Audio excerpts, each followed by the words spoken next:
높은 공직에 올라가서 명예를 얻고자 해도 옛날처럼 되지 않고 이제는 청문회를 거쳐야만 됩니다. 내가 열심히 운동을 해가지고 금메달을 땄습니다. 근데 그것도 약물 테스트를 해서 통과되어야 금메달이 인정이 됩니다. 그런 시대가 되어지는 것이죠. 마찬가지입니다.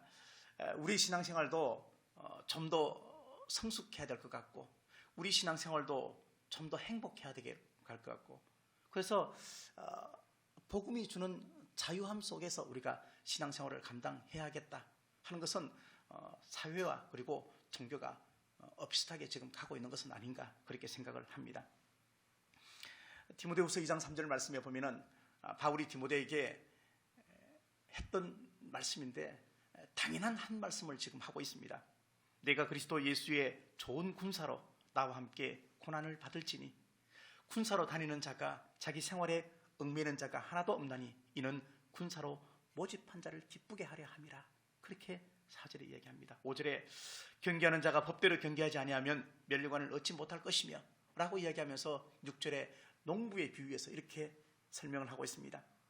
수고하는 농부가 곡식을 먼저 받는 것이 마땅하니라, 이렇게 이야기를 하고 있습니다.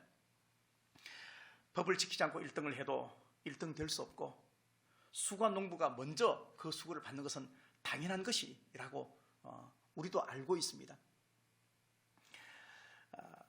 우리는 하나님 없이 살 수 없고 또 하나님의 은혜 없이 살 수 없습니다. 이것은 우리는 기도하지 않고는 살 수 없다는 것을 우리에게 가르쳐주고 있습니다. 만약에 우리가 기도하지 않고 살고 있다, 그 사람은 착각 속에, 잘못된 기도 속에 지금 살고 있는 것입니다. 잘못된 기대를 가지고 변화되지 않고 아무리 힘과 정성과 뜻을 온 마음을 다해서 자기 중심적으로 산다 해도 그것이야말로 신앙의 헛수고가 될 수밖에 없다는 것을 성경은 여러 군데서 우리에게 말씀을 하고 있습니다. 무인도에서 한 배가 파손이 되었습니다. 도대체 살 수 없는 그 무인도에서 배가 파손되었을 때 그 배에는 잘난 사람도 있고 똑똑한 사람도 있고 건강한 사람도 있고 어린아이도 있고 다양한 많은 사람들이 그 배 속에 있다가 파손되었습니다. 근데 이 모든 조건이나 상황은 며칠이 지나면 아무 소용이 없습니다. 처음 며칠은 부자 행세하기도 하고 똑똑한 척하기도 하고 막 그러는데 이제 시간이 점점 지나면서 세월이 조금 지나면 부자고 똑똑한 거고 이거 아무 소용이 없습니다. 제일 중요한 것은 내가 살아나는 것입니다. 누군가가 구조해서 나를 구원해 주는 것입니다. 구조받고 난 뒤에 사용하려고 몰래 감춰뒀던 그런 $100 지폐 주머니 속에 두둑히 있다가도 추우면 뗄감이 없으면 $100 지폐 가지고 불 떼는 거예요. 다 똑같다는 얘기입니다. 사람은 누가 가르쳐주지 않아도 가장 소중한 것을 끝까지 지키려는 본능을 가지고 있습니다. 그렇지만 우리가 죽음이 임박한 것을 알면, 죽음이 가까이 온 것을 알면 우리는 명예나 자존심이나 그리고 돈도 결국은 아무 소용이 없다는 것을 스스로 깨닫게 되어집니다. 근데 중요한 것은 죽으면 다 끝이 아니라는 것이죠. 사람이 죽음을 무서워하는 것은 우리의 본성 안에 그리고 우리의 양심 속에 죽음 다음에 심판에 있다는 것을 우리가 자각하기 때문에 죽음을 두려워하는 것입니다. 그래서 내 생명을 지키는 것보다 더 중요한 것은 내 믿음을 지키는 것입니다. 그래서 사도 바울은 우리에게 너희 안에 믿음이 있는가? 너희 안에 정말로 살아있는 믿음이 있는가? 날마다 확인해 보라. 그렇게 이야기를 했습니다. 세상에 그 어떤 사람도 피할 수 없는 이 죽음과 죄의 문제는 우리 안에 예수 그리스도의 생명이 들어와야 해결되는 것입니다.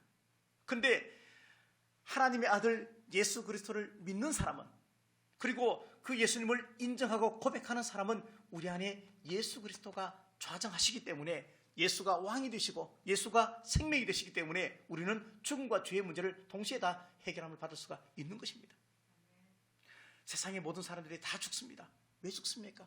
그들이 죽는 것은 죄의 결과로 죽는 것입니다. 죄의 삭은 사망이다 그랬습니다. 믿음은 동전의 양면과 같습니다. 하나님을 향한 건강한 믿음을 우리가 가지고 있으면 하나님 우리에게 구원을 선물로 주지만, 반대로 하나님이 없는 자기 믿음을 가지고 있으면 천국이 아니고 지옥을 갈 수밖에 없다는 이야기입니다. 그래서 믿음은 아주 냉철합니다. 우리가 울며 불며 매달린다고 우리의 기대에 절대 부응되지 않습니다. 세상에서의 우리의 삶의 논리는 잘못한 것이 있으면 가서 울며 불며 사정하면 용서해 주겠지라는 막연한 희망을 가지고 있습니다. 막연하게 기대를 합니다. 유예해달라고 이야기하고 연기해달라고 이야기하고, 그러면서 그게 안 되면 마음대로 하라고 그렇게 이야기를 하면서 우리 속에 기대는 용서해 줄 것을, 그리고 유보해 줄 것을 기대하며 그렇게 말하지만, 이후에 우리가 만나게 될 그 사랑의 예수 그리스도가 공의의 하나님, 그 앞에서는 이런 것이 절대 통하지 않는다는 이야기입니다.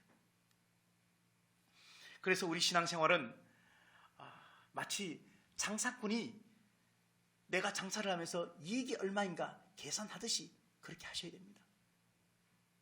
헛된 일에 우리가 시간을 빼앗길 수 없고, 우리가 헛된 곳에 우리의 세월을 낭비할 수 없는 것은 바로 여기에 이유가 있습니다.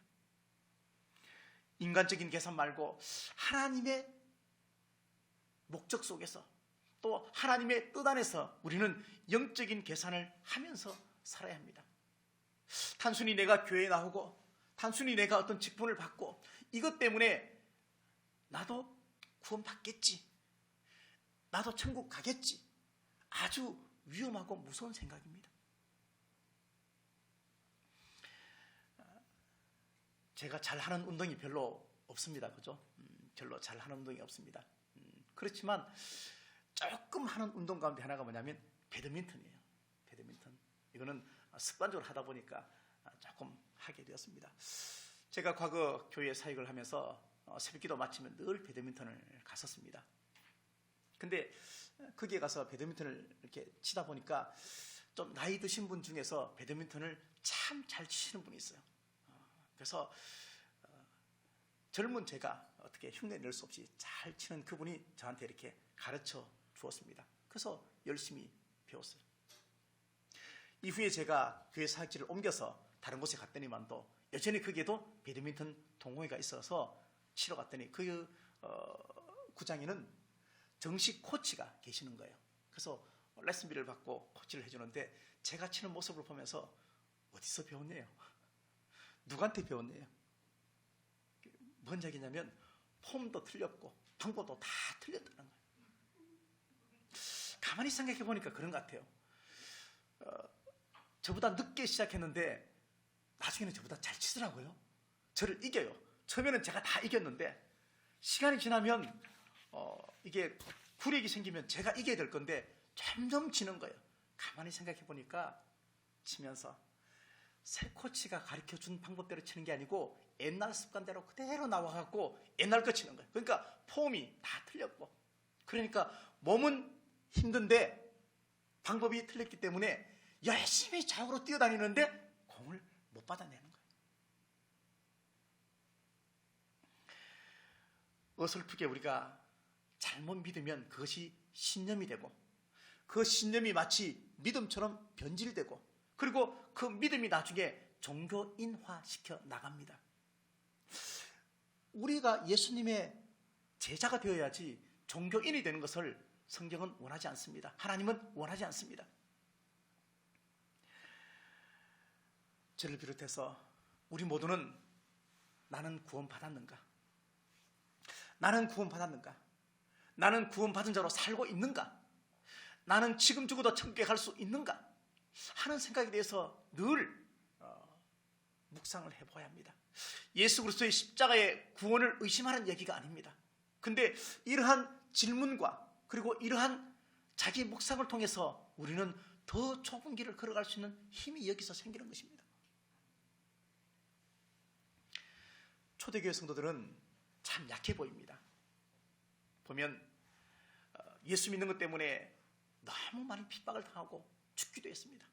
자기 가족이 죽어도 아무 말도 못하고 그냥 그대로 죽음을 수용했습니다.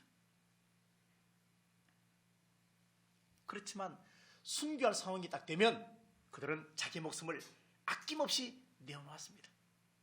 그들의 삶을 보면 너무나 약한 듯한데 하나밖에 없는 생명에 대해서는, 신앙과 믿음에 대해서는 자기의 생명을 다 내어놓았습니다. 초대교회에서는 전도지 주면서 전도 안 했습니다. 왜? 그들의 삶 자체가 곧 전도였습니다.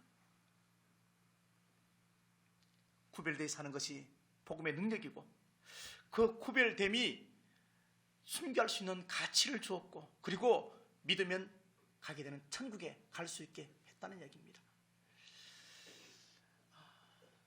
책에 보니까 이런 예화가 있어서 다음 말씀과 함께 연결해서 쓰면 참 좋겠다 해서 얘기를 드리겠습니다. 변덕이 아주 심한 왕이 있었어요. 변덕이 심한 왕. 근데 이 변덕이 심한 이 왕이 만약에 누군가를 불렀어요. 부르면 선물을 주거나 아니면 죽이거나 둘 중에 하나인 거예요. 그래서 이 왕한테 불려가기만 하면 둘 중에 하나예요. 선물 받거나 아니면 죽는 거예요. 아무리 큰 선물을 준다 그래도 불려가는 게 좋겠습니까? 근데 어느 한 사람이 다음날 아침에 왕궁으로 들어오라는 전가를 받게 됩니다. 이 사람이 밤새 고민을 합니다. 선물을 받거나 아니면 죽거나 둘 중에 하나인데 선물 필요 없고 죽을지도 모르잖아요. 그래서 안 불려가는 게 좋은데 왕의 명령이기 때문에 갈 수밖에 없어서 고민하다가 혼자 갈 수 없겠다 해서 자기에게 가장 친한 친구에게 가서, 야, 왕이 나 불렀는데 나하고 같이 왕궁에 좀 들어갈 수 없겠냐. 그러니까 그 친구가 하는 말이, 나는 내일 약속이 있어서 못 간다, 바쁜 일이 있어서 못 간다고 그렇게 말해요. 그래서 그 친구보다 조금 덜 친한 친구한테 가가지고 부탁을 했습니다. 나 이만저만한데 내일 왕궁에 나하고 같이 갈 수 있겠냐. 그렇게 얘기하니까 그 덜 친한 친구가 따라갈 수 있지. 가는데 왕 앞에까지는 못 가고 왕궁 입구까지만 내가 따라가 주겠다고 그렇게 얘기하는 거예요. 결국은 혼자 갈 여량으로 생각하고 오다가 별로 좋아하지 않는 친구, 별로 친하고 싶지 않은 친구, 그 친구한테 그냥 한마디 툭 던졌습니다. 가서 나하고 같이 이렇게 왕한테 갈 수 있겠어? 그렇게 얘기했더니만 또 의외로 그 친구가 따라가지, 알았어, 내가 가르칠게, 그렇게 얘기를 하는 거예요. 이 사람이 왕궁에 가서 어떻게 되었는지는 그 뒤에 나오지 않습니다. 근데 뒤에 부록에 이런 이야기가 나옵니다. 따라가자 그랬을 때 가장 친한 친구에게 제일 먼저 말했잖아요. 가장 친했던 그 친구, 그렇지만 거절했던 그 친구는 뭐냐면 돈이다, 그렇게 말해요. 돈이 모든 것을 다 해줄 수 있을 것 같지만 결정적인 순간에 돈의 역할은 하나도 없다. 돈이다, 그렇게 이야기를 합니다. 사도행전 8장에 보면은 마술사 시몬이 빌립이 이적을 행하는 것을 보고 돈으로 성령을 살려고 했습니다. 시몬은 가짜를 가지고 진짜처럼 사람의 눈을 속여서 돈을 벌었는데 빌립을 보니까 진짜 기적을 행하면서 사람들에게 살게 해주는데 그 이유가 성령을 통해서 한다 하는 이야기를 듣고 이 마술사 시몬이 돈을 주고 성령을 살려고 하는 거예요. 그랬을 때 너의 악함을 회개하라, 그렇게 지적합니다. 어떻게 돈을 주고 성령을 살려고 하느냐? 있을 수 없는 일이다, 그렇게 이야기합니다. 그렇습니다. 구원은 절대 돈 주고 살 수 있는 것이 아닙니다. 구원은 오직 예수 그리스도를 향한 믿음 외에는 절대 구원을 살 수가 없습니다. 잘못된 기대, 우리가 잘못된 기대, 이것은 믿음하고는 정반대입니다. 두 번째, 궁궐 입구까지 가준 사람이 누구냐면요, 가족입니다. 그렇죠. 가족은 힘이 됩니다. 마지막까지 나를 위해서 울어줄 수 있는 사람은 역시 가족밖에 없습니다. 근데 이 가족마저도 내 구원의 문제 개입할 수 없다는 얘기예요. 세 번째, 왕 앞까지 갔던 사람이 누구냐면 바로 예수 그리스도다. 그렇게 이 책에서는 얘기를 하고 있습니다. 전혀 기대하지 않았고 세상 사람이 다 멸시하고, 그럼에도 불구하고 예수 그리스도, 십자가 위에서 젊은 청년의 나이로 죽었던 그 예수 그리스도가 결국은 우리를 하나님 앞까지 인도하는 구세주, 유일한 분이다. 그렇게 그 책에서 이야기를 하고 있습니다. 우리가 만약에 예수님을 믿지 않았다면, 저와 여러분이 예수님을 믿지 않았다면 지금 어떻게 살고 있을까요? 더 부자가 됐을까요? 더 건강했을까요? 만약에 우리의 자녀가 예수님을 믿지 않았다면 어떻게 살고 있을까요? 잘못된 기도 속에서 살다가 훗날 우리가 정말 그분 앞에 섰을 때 울며 이를 갈며 슬퍼함이 있겠다. 오늘 읽자는 뒤에 본문에 나옵니다. 특별히 우리가 기도에 대해서 생각을 해보고자 하는 것은 우리가 기도에 대해서 너무 잘못된 기대를 하고 있다는 생각이 들었습니다. 모든 종교에서 기도를 합니다. 모든 사람이 다 기도합니다. 꼭 예수 믿는 사람만 기도하는 것은 아닙니다. 그런데 기도할 때 동일하게 적용되는 한 가지 법이 있습니다. 그것은 뭐냐면 하기 싫어서 안 하면 나중에는 결국 못하게 된다 하는 것입니다. 내가 하기 싫어서 안 하면 결국은 못하게 되는 거예요. 처음에는 이유가 있어서 안 합니다. 그렇죠? 기도해야 되는데 바쁘거나 아니면 시간이 없거나 등등의 이유가 있어서 기도를 못하게 되는데, 나중에는 이유가 없어도 기도 못하게 돼요. 나중에는 기도할 제목이 있어도 기도 안 하게 되고 못하게 되는 거예요. 이것은 독서도 마찬가지입니다. 자, 한국 사람이 책을 정말 안 읽거든요.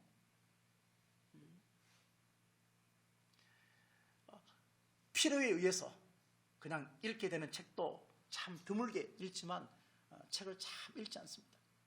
근데 책을 안 읽다 보니까 나중에는 책 자체에 대해서 아예 트라우마가 있고, 그리고 책을 읽으라 그러면 겁을 내게 되는 것이고, 그래서 조금만 어려운 책을 주면 아예 고개를 절레절레 흔드는 거예요. 쉬운 책만, 아니 쉬운 책도 잘 보지 않는 것입니다. 기도를 안 하게 되면 나중에 어떻게 기도해야 될지 잘 모르기도 하고 결국에는 기도 못하게 됩니다. 하나님을 믿으면서 이렇게 될 가능성이 있습니다. 철저하게 하나님을 믿고 신뢰하면서 기도하는 사람은 평생 기도하면서 사는 사람이 있는가 하면 평생 기도 한번, 바른 기도 한번 해보지 못하고 그냥 사는 사람도 있습니다. 기도다운 기도 안 하고 사는 사람이 한국의 크리스찬 중에서 40%라고 얘기합니다. 10명 중에 4명은 일주일에 단 한 번도 기도하지 않고 사는 거예요.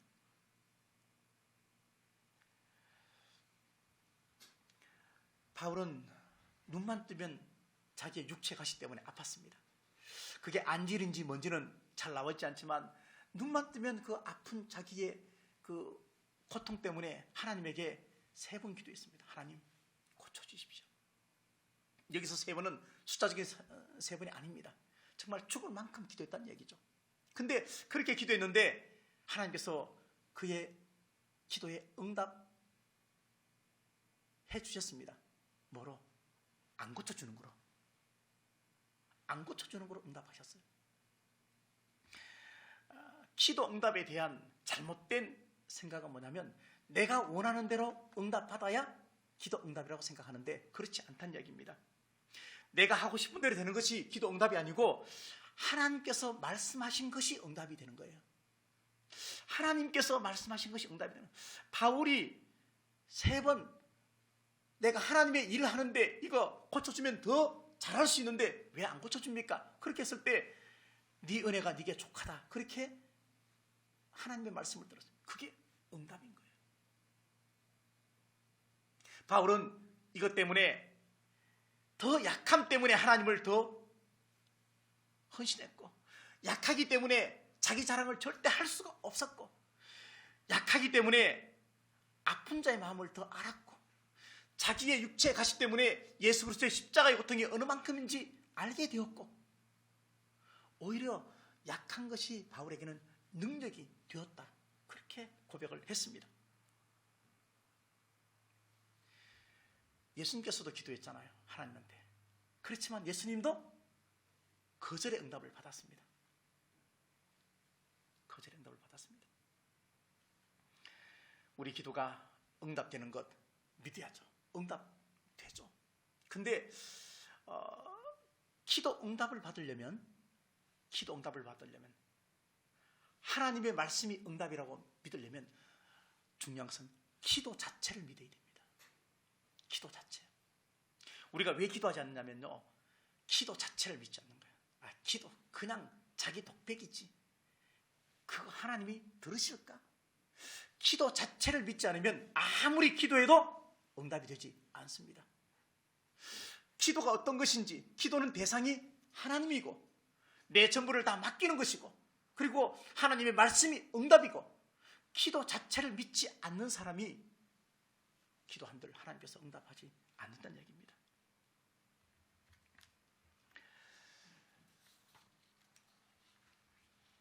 우리는 기도하는 사람이 되어야 되겠습니다. 기도 쉬는 죄를 범치 말라, 그렇게 말했는데, 이것은 기도 없이 우리가 살 수 없다는 것을 우리에게 분명히 가르쳐 주고 있습니다. 반대로 기도하면 충분히 살 수 있다는 것도 우리에게 가르쳐 주고 있습니다. 열심히 일하는 사람보다, 열심히 노력하는 사람보다 더 중요한 것은 기도하는 사람입니다. 더 중요합니다. 하나님의 일을 해도 기도하면서 해야 합니다. 응답받을 만한 사람이 되어야 합니다. 기도를 최우선의 가치로 삼고, 그러니까 기도를 최우선의 가치로 삼고 하나님을 내 마음의 중심에 모시고 사는 사람은 반드시 기도하게 되어 있습니다. 그래서 마가복음 9장 29절에 기도 외에는 다른 이유가 없다라고 얘기했습니다. 기도 외에는 다른 이유가 없다. 기적도 응답도 우리가 이 땅을 살면서 모든 것도 결국은 말씀이 말씀되게 하는 것도, 말씀을 지켜내는 것도 기도 때문에 지켜낸다 하는 것을 우리에게 이야기하고 있습니다. 저희 교회도 이제 저녁 기도회, 새벽 기도회, 이것 때문에 상당히 고민을 많이 하고, 이번 1년 정도는 저녁 기도회를 생각을 하다가 이제 내년 되면은 새벽 기도회를 하려고 생각을 합니다. 새벽 기도회 하려고 하는데, 보통 새벽 기도회 일주일에 한 4번, 5번 정도 나옵니다. 그죠? 나오는데 적어도 저는 일주일에 5번, 4번 다 나오라고 이야기는 감히 못 드리겠습니다. 그렇지만 일주일에 적어도 한 번 이상은 새벽 기도에 나오시면 좋겠다. 좀 돌아가면서라도 좀 나왔으면 좋겠다. 이 넓고 큰 교회에 딱 2명이서 예배 드리게 하지 말고 좀 돌아가면서라도 좀 나오시면 참 좋겠다. 기도하면, 여러분이 기도하면 제가 좋은 거 아니에요. 여러분이 좋은 거예요. 그렇죠? 여러분의 신앙의 건강함을 위해서 기도하라고 제가 이야기를 드리는 겁니다. 기도를 해도 대충 하지 마십시오. 그렇죠? 대충 하지 마십시오. 아이가 목욕탕에 갔는데, 씻으러 갔는데 물만 탁 묻히고 나와봐요. 그냥 엄마 아빠 가만 안 두잖아. 그죠? 기도로 왔으면 조목조목 기도하라. 이왕이면 하나님은 어디나 다 계시지만, 이왕이면 성전에서 기도하는 게 상당히 좋습니다. 교회 가서 기도하는 게 좋습니다. 기도하러 왔으면 이런 마음 한번 가져보십시오. 이제 앞으로 저희가 이제 그렇게 할 예정이지만, 내가 오늘 기도하러 왔으니까 내가 제일 늦게 한번 가볼 거다. 그런 마음을 한번 가지고 기도의 거룩한 욕심, 시간의 욕심을 좀 가지면 좋아요. 그래서 내가 오늘 제일 늦게 갈 거다. 그런 마음을 가지고 기도를 시작하시고, 그러다가 보고 내가 저 사람보다는 내가 늦게 가야지. 저는 그런 생각 참 많이 했어요. 여러 기도원 같은 데 기도하다가 보면 내가 저 사람보다는 꼭 늦게 가야지. 그러니까 저 사람 갈 때까지 내가, 저 사람 나가면은 내가 한 1초 뒤에 나가는 한이 있더라도 내가 늦게 나가야지. 그런 사람을 정해서 기도하면 참 좋아요. 우리 교회에서는 절을 정하시면 안 돼요. 왜냐하면 저는 여러분이 나가야 하기 때문에 절을 정하시면 계속 못 가요.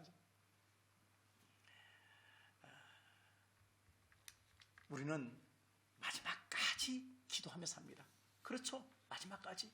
우리가 내 몸이 정말 어떤 위급한 상황 속에 있다 해도 내 영은, 내 마음은 하나님 앞에 기도할 거거든요. 하나님 부를 거거든요.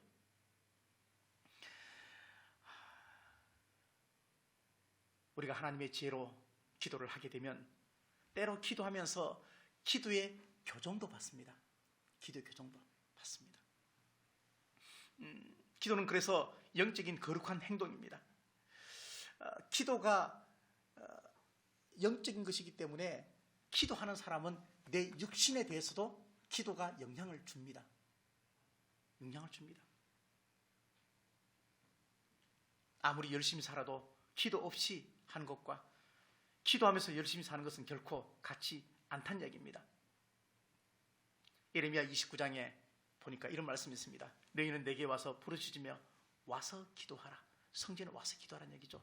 히스기야는 성전에 올라가서 면백해서 기도했습니다. 출애굽 29장 42절 말씀에 보니까 내가 거기서 너희와 만나고 내게 말하라. 거기서 라고 이야기합니다. 바울도 성전에서 기도했고 다윗도 지성소에서 기도했고 솔로몬도 성전에서 기도하면서 뭐라고 기도했느냐? 이 성전을 향하여 손을 펴고 무슨 기도나 무슨 간구를 하거든 하나님 들어주십시오 라고 솔로몬이 기도했습니다. 우리가 성전이라면 당연히 성전에 와서 기도하는 기도의 사람이 되어야 한다는 것입니다. 한국에 교회가 몇 개 있느냐? 6만 개가 있어요. 약 6만 개. 근데 그 약 6만 개 교회가 있는데 만약에 그 6만 개 교회가 다 정말로 영적으로 깨어서 기도한다면 아마 한국은 이렇게 되지 않을 것이다 하는 생각도 하게 되어집니다. 여전히 잘못된 기대를 가지고 살 것인가? 여전히 잘못된 기대를 가지고 기도하지 않으면서 교회 생활을 이어나갈 것인가? 아니면 건강한 믿음을 가지고 기도하면서 하나님께서 허락하시는 소망을 가지고 내가 살아갈 것인가? 초대교회 많은 사람들이 두 편으로 다 갈라졌습니다. 하나님을 믿는 사람과 믿지 않은 사람으로 갈라졌지만 하나님 믿는 사람 안에서도 두 편으로 나눠졌습니다. 한 편은 순교하는 사람이었고 한 편은 도망가는 사람이었습니다. 이 둘 사이에 경계에 뭐가 있었냐면요, 기도가 있었습니다. 기도가 있었습니다. 제가 부목사 때 있었던 일입니다. 예배를 드리는데 새 한 마리가 성전에 들어왔어요.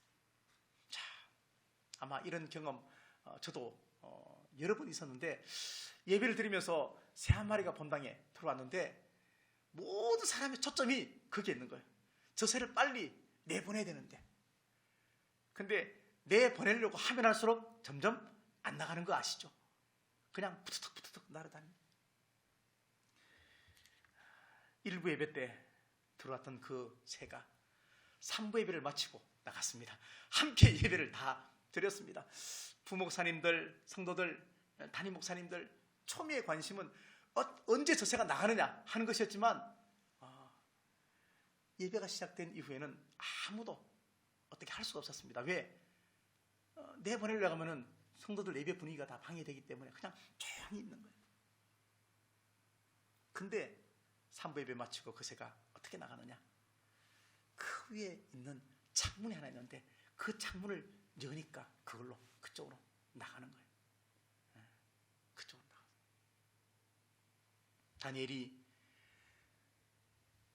자신의 생명의 위협을 느끼는 고통과 어려움과 결정 속에서 뭐를 했느냐?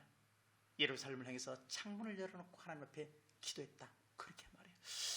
우리가 하늘 문을 열고 기도하지 않는다는 것은 하나님을 어쩌면 믿지 않는 것이고, 하늘 향해서 문을 열고 기도한다는 것은 우리가 하나님을 전적으로 신뢰하는, 그래서 우리는 땅의 것이 다 막힌다 그래도 열려진 하늘 창문, 기도가 있다는 것을 늘 기억한다면 우리는 모든 것에 흔들리지 않고 우리의 믿음 생활을 건강하게 해나갈 수 있다는 얘기입니다.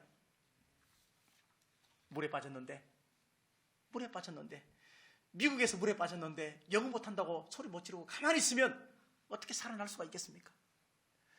정말 죽을 입장이 되면 그게 무슨 소용이 있습니까? 살려달라고 고함이라도 쳐야죠. 오늘 말씀에 너희가 적은 일에 충성하라. 그리하면 많은 것을 너희에게 맡기겠다. 그렇게 말하고 있습니다. 누가복음 16장 10절에 지극히 작은 것에 충성된 자는 큰 것에도 충성되고 지극히 작은 것에 불의한 자는 큰 것에도 불의하다. 그렇게 말합니다. 시편 101편 6절 말씀에 내 눈이 이 땅에 충성된 자를 살펴 나와 함께 살게 하리니 완전한 길에 행하는 자가 나를 따르리이다. 그렇게 말합니다. 목회를 하면서 제가 설교를 하고 여러분들을 섬기고 제가 큰 일을 하고 그렇게 해도 참 사람이 변하는 것이 참 어렵더라고요. 근데 상처와 시험도 작은 것이고 그리고 은혜와 그리고 변화도 작은 섬김이 모아져서 그 사람이 변화가 되더라고요. 기도 어쩌면 하찮은 것이죠. 기도 어쩌면 참 작은 것이죠. 근데 예수 믿는 사람에게, 하나님 믿는 사람에게 기도보다 더 큰 것은 없다. 기도가 가장 큰 것이다. 기도하면 작은 것에 충성하면 큰 것도 맡기고 많은 것도 맡겨주겠다. 그렇게 우리에게 이야기를 하고 있습니다.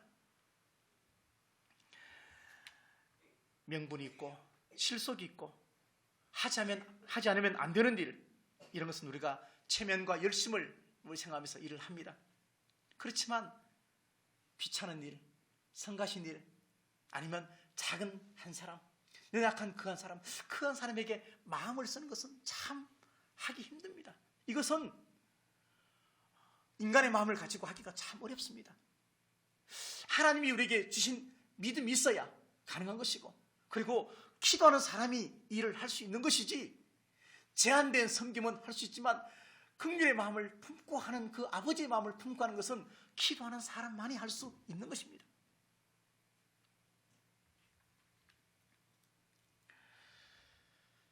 그래서 한 이론 가운데 하나가 뭐냐면, 큰 범죄를 막으려면 작은 범죄부터 막으라 하는 이론도 있습니다. 그래서 미국이나 우리나라에서도 후미진 골목 또는 그런 길에는 벽에다가 예쁜 그림도 그리고 그렇게 해서 범죄를 막아나가는 겁니다.